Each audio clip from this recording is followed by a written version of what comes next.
Quand on entend parler de sources d'énergie pour alimenter nos maisons, il est de plus en plus question de la géothermie. Vous vous êtes posé la question à savoir ce qu'est la géothermie. Géo pour terre, thermie pour température. On peut se servir de la température de la terre pour chauffer et climatiser notre maison.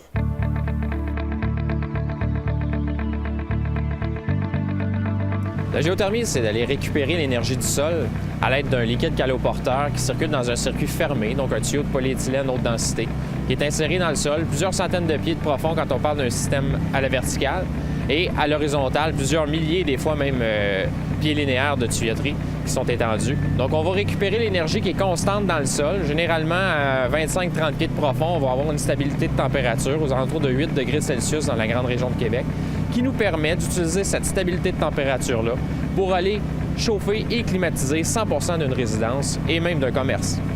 Bien, ce qu'on va faire, c'est qu'on fait circuler un liquide caloporteur dans les tuyaux qui vont aller se réchauffer avec le 8 degrés du sol. Par la suite, on va travailler avec des deltas de température, c'est-à-dire des écarts de température entre la température d'envoi du liquide caloporteur dans le sol et la température de retour.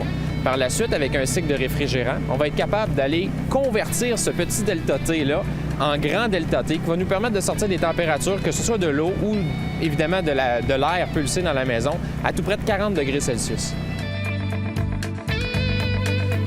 L'installation de votre système de géothermie va nécessiter du forage, avec des équipements très spécialisés. Est-ce qu'on va forer de façon particulière? Oui, tout dépendra du terrain sur lequel on va procéder à l'installation. Bien, tout dépendra du type de sol que l'on aura et de la grandeur de terrain qu'on va avoir chez les gens avec qui on va travailler.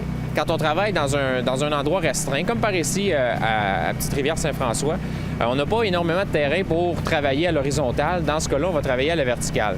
Dans des endroits où on aura beaucoup de terrain meuble, que ce soit sablonneux ou même de la terre ou même du terreau ou du gravier, et qu'on aura beaucoup de pieds carrés de terrain, on va être capable de faire des tranchées et d'insérer de la tuyauterie à l'horizontale sous le niveau du gel, c'est-à-dire sous environ 6 ou 7 pieds de profond. Et à partir de là, si nos calculs sont bien faits, on va être capable très bien de chauffer et climatiser 100% de la résidence.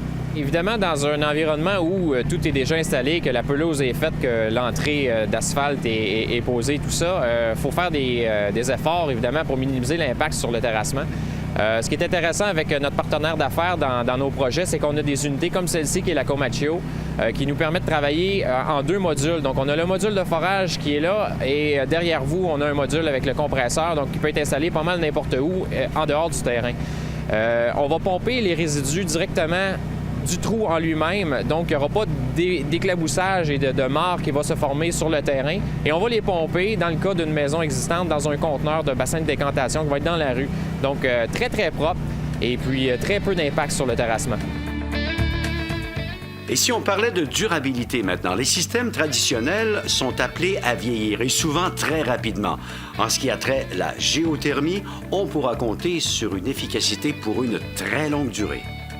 Il faut faire la distinction entre la partie qui va être à l'intérieur de la résidence et la partie qui va être à l'extérieur. Ce qui nous amène ici aujourd'hui, c'est un forage. Donc, cette partie de forage-là, on peut considérer qu'on va avoir une durée de vie, au-delà de 50 ans.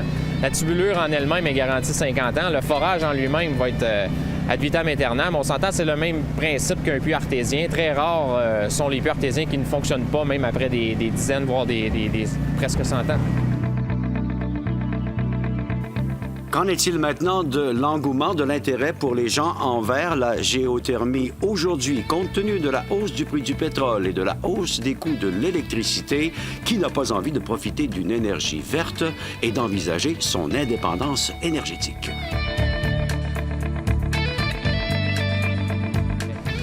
Évidemment, la grande région de Québec en elle-même est très sollicitée. Beaucoup de gens sont au courant. Les gens connaissent qu'est-ce que la géothermie et en plus en connaissent les avantages. L'énergie géothermique est celle qui a la meilleure rentabilité, donc le plus de kilowattheures délivrés en termes d'énergie versus le kilowattheure dépensé.